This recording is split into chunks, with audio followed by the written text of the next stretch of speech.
हाय student, भावना जाधव क्लासेसमध्ये तुम्हा सर्वांचं खूप खूप मनापासून स्वागत. तर बघा, आपण 12वी कॉमर्स वाणिज्य संघटन आणि व्यवस्थापन यामधील जो तुमचा प्रश्न 3रा आहे, घटना आणि परिस्थितीचा अभ्यास करून आपले मत लिहा. तर यामधील प्रत्येक चॅप्टरचे जे तुमचा प्रश्न 3रा आहे तर हा आपण अभ्यासत आहोत, कारण तुमचं रिव्हिजन पण होईल. आणि तुम्हाला जर तुम्ही ते व्हिडिओ अगोदरचे पाहिले नसतील तर या व्हिडिओमध्ये तुम्हाला याचा आन्सर सविस्तरपणे भेटून जाईल. तर बघा, आजच्या व्हिडिओमध्ये आपण व्यवसायाची सामाजिक जबाबदारी, तर यामधील प्रश्न 3रा, घटना व परिस्थितीचा अभ्यास करून आपले मत लिहा, हा सोडवून घेणार आहोत. तर बघा, प्रश्नासाठी प्रत्येकी गुण असणार आहेत 3. तर बघा, यामध्ये प्रश्न असा विचारलेला आहे. प्रश्न पहिला आहे की यशवंत कंपनी लिमिटेड आपल्या महिला कर्मचाऱ्यांना त्यांच्या लहान बालकासाठी पाळणाघर व घरात थांबूनच काम घरबसल्या करण्याची सवलत देते. जरी ते कामगार संघटनांचे सभासद असले तरी व्यवस्थापन निर्णय घेण्यापूर्वी त्यांच्या सूचनाची दखल घेते. तर यामध्ये कोणते प्रश्न विचारलेले आहेत? तर बघा, त्यावरून प्रश्न पहिला आहे की या पद्धतीचे काम करून ते कोणत्या घटकाविषयी सामाजिक जबाबदारी पार पाडतात? तर बघा, याचं उत्तर आहे कर्मचाऱ्यांना कामाचे स्वरूप, कर्मचाऱ्यांची एकूण परिस्थिती पाहून कंपनी सामाजिक जबाबदारीची भूमिका पार पाडत आहे. त्यानंतर ब आहे कोणते मूल्य निर्देशित करतात? तर याचा आन्सर आहे यशवंत कंपनी लिमिटेड सामाजिक मूल्य जपत आहेत, कारण महिला कर्मचाऱ्यांशिवाय लहान बालकांच्या जबाबदारीची जाणीव कंपनीला आहे. त्यानंतर यावरून प्रश्न असा होतो, वरील घटनेमध्ये मालक कोणत्या प्रकारच्या जबाबदारीचे अनुकरण करतात? तर बघा, जो तुमचा प्रश्न आहे, बघा मी इकडे PDF मध्ये तुम्हाला दाखवत आहे. प्रश्न 3ऱ्यामधील प्रश्न पहिला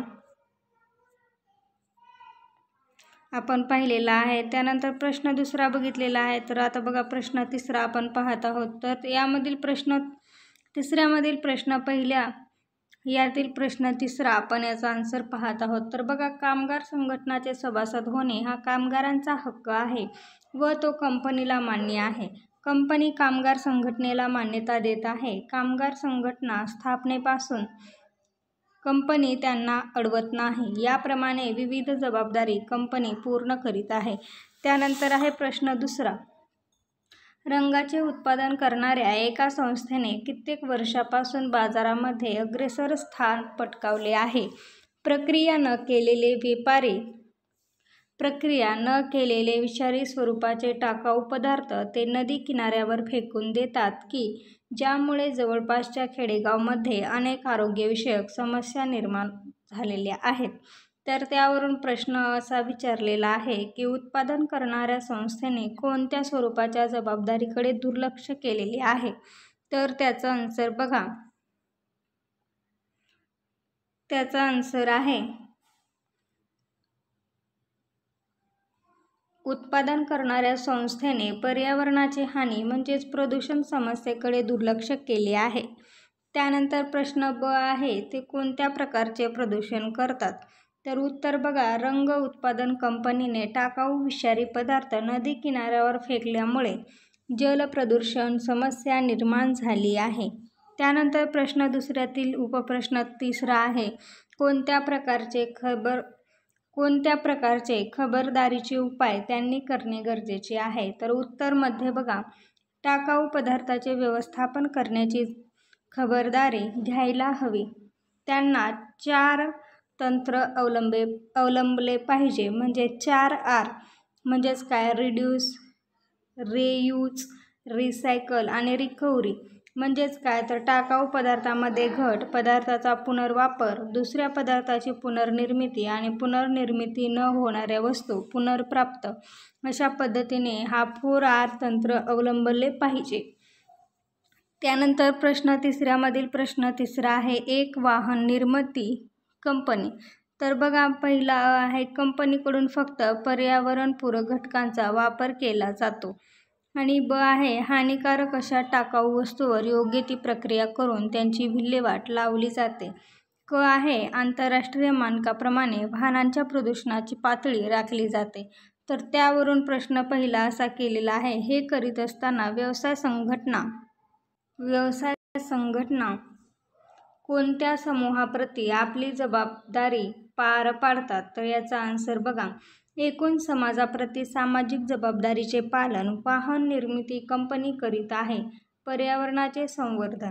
त्यानंतर ब विचारलेला आहे, कोणत्या प्रकारचे प्रदूषण त्यांच्याकडून टाकले जाते? तर याचं उत्तर आहे वायू प्रदूषण रोखणे हे या कंपनीचे उद्दिष्ट आहे.